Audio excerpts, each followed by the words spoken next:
अस्सलाम वालेकुम। आज मैं आपको फोलिक एसिड के मुतालिक बताता हूँ। फोलिक एसिड जिसको हमें फौलाद भी कहा जाता है, ये विटामिन बी फैमिली के एक मेंबर है जिसे हमें B9 भी कहा जाता है। इसको आम ज़बान में हमें फौलाद कहा जाता है। ये सिल्क की नशोनुमा को, सिल्क की बनावट को, सिल्क की साख को बना देती है, सिल्क की नशोनुमा कर देती है फौलाद। ये हर इंसान के लिए ज़रूर है, ख़वातीन के लिए, मर्द के लिए, बच्चों के लिए, बड़ों के लिए और स्पेशली प्रेग्नेंट ख़वातीन के लिए प्रेगनेंसी से पहले और प्रेगनेंसी के बाद बहुत ज़रूरी है। इसके डेली रिक्वायरमेंट को देखा जाए तो ये 400 माइक्रोग्राम हर इंसान के लिए डेली ज़रूरी है, लेकिन प्रेगनेंसी में इसका मकदार बढ़ जाती है। प्रेगनेंसी में से 600 से 800 मिलीग्राम 800 माइक्रोग्राम डेली ज़रूरत होती है। प्रेगनेंसी में इसकी ज़रूरत डबल हो जाती है, ज़रूरत बहुत ज़्यादा हो जाती है। प्रेगनेंसी में इसका लेना बहुत ज़रूरी है। आज मैं इस पर कंप्लीट रिव्यू दूंगा। अगर आप हमारे चैनल पर नहीं है तो सबसे पहले इस चैनल को सब्सक्राइब करिए। चलो स्टार्ट करेंगे फोलिक एसिड के मुतालिक। फोलिक एसिड प्रेगनेंसी में बहुत ज़रूरी है, क्योंकि ये प्रेगनेंसी से पहले भी ज़रूरी है और प्रेगनेंसी के बाद में।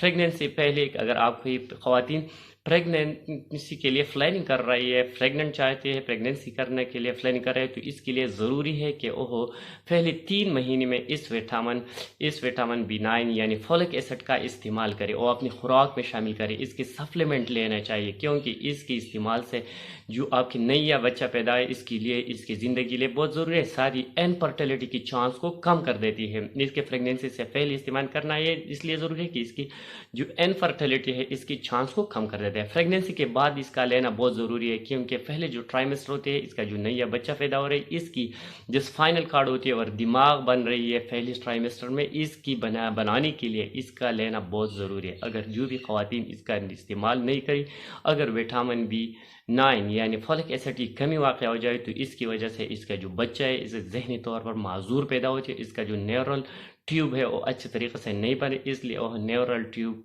डिफेक्ट हो जाती है और जहनी तौर पर कमज़ोर बच्चा पैदा हो जाती है। इसलिए ये प्रेगनेंसी में ज़रूरी है। साथ ही ये रेड ब्लड सेल की फॉर्मेशन कर देते हैं, जो खून की सुर्ख खली है इसके बनाने के लिए बहुत ज़रूरी है। साथ ही ये सिल्क को मैच्योर कर देते हैं, सिल्क की ग्रोथ कर देते हैं, सिल्क की नशोनुमा कर देते हैं। DNA फॉर्मेशन और जो जेनेटिक मटेरियल है, जेनेटिकल मटेरियल बनाने में इसका बहुत अहम किरदार है। जो DNA होती है इसमें जो तब्दीली रुनुमा होती है, इस तब्दीली को ये रोक देती है। अगर DNA में जो तब्दीली वाक़ हो जाती है इसकी कैंसर के बायस बन जाती है। इसलिए ये ज़रूरी है कि इसका इस्तेमाल करें। ये DNA में जो तब्दीली आती है इसको रोक देती है और DNA की सिल्क को फॉर्मेशन करने में, जेनेटिक मटेरियल फॉर्मेशन में बहुत मददगार साबित हो जाती है। जब ये विटामिन B6 और विटामिन B12 के साथ मिलकर, तो ये जो स्ट्रोक होती है, स्ट्रोक को रोक देती है, स्ट्रोक को कम कर देती है। जब ये विटामिन B6 और विटामिन B12 के साथ मिलकर, ये हार्ट की जो सेल होती है, हार्ट की ग्रोथ के लिए, हार्ट की हेल्थी बनाने के लिए बहुत ज़रूरी है। स्किन की जो डिजीज़ होती है, स्पेशली स्किन में जो वाइट पैचेस बन जाते हैं, इसके प्रिवेंट करने के लिए भी बहुत ज़रूरी है। ओल्ड एज में जब सोचने की सलाहियत कम हो जाती है, जहनी तौर पर जो जहनी कमज़ोरी वाक़ हो जाती है, तो इसके इस्तेमाल से जो जहनी कमज़ोरी वाक़ होती है ओल्ड एज में, स्पेशली ओल्ड एज में, तो इसको प्रिवेंट कर देते हैं, यादाश्त में इजाफा कर देती है और सोच विचार में भी इजाफा करते हैं, सोचने की सलाहियत को में इजाफा देती है और स्पेशली, और ये डिप्रेशन को भी रोक देती है। डिप्रेशन जो स्पेशली मेंटल पावर को इजाफा कर देती है इसके इस्तेमाल। अगर इसके साइड इफ़ेक्ट को देखे जाए तो इसके कोई बड़ा साइड इफेक्ट नहीं है, लेकिन फिर भी अगर आप ओवरडोज में इस्तेमाल किया तो इससे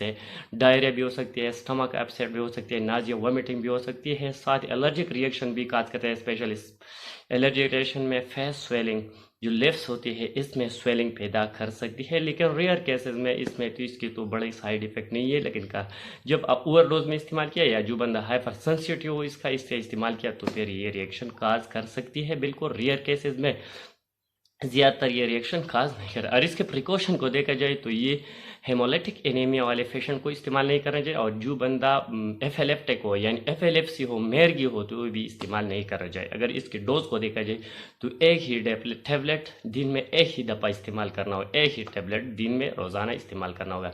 अगर इसकी नेचुरल सोर्स के देखा जाए खुराक में, तो ये सब सब्जियों में पाई जाती है, दालों में पाई जाती है, लोबियाओं में पाई जाती है, अंडियों में पाई जाती है, खलीज में पाई जाती है और बहुत से ऐसा खुराकें हैं। लेकिन सब्ज़ीदार जो जो सब्ज़ ग्रीन पत्तों वाली जो सब्ज़ी होती है इसमें बहुत से मकदार में ये पाई जाती है। ये दूध में बिल्कुल नहीं पाई जाती और इसका इस्तेमाल दूध के साथ नहीं करना चाहिए। अगर इसका इस्तेमाल अगर आपने दूध के साथ किया तो इसका जो असर है वो कम हो जाती है, ख़त्म हो जाती है, टैबलेट की असर भी ख़त्म हो जाती है और टैबलेट की और दूध की असर भी ख़त्म हो जाए। इसलिए ये दूध के साथ इस्तेमाल नहीं करना होगा। Thank you for watching.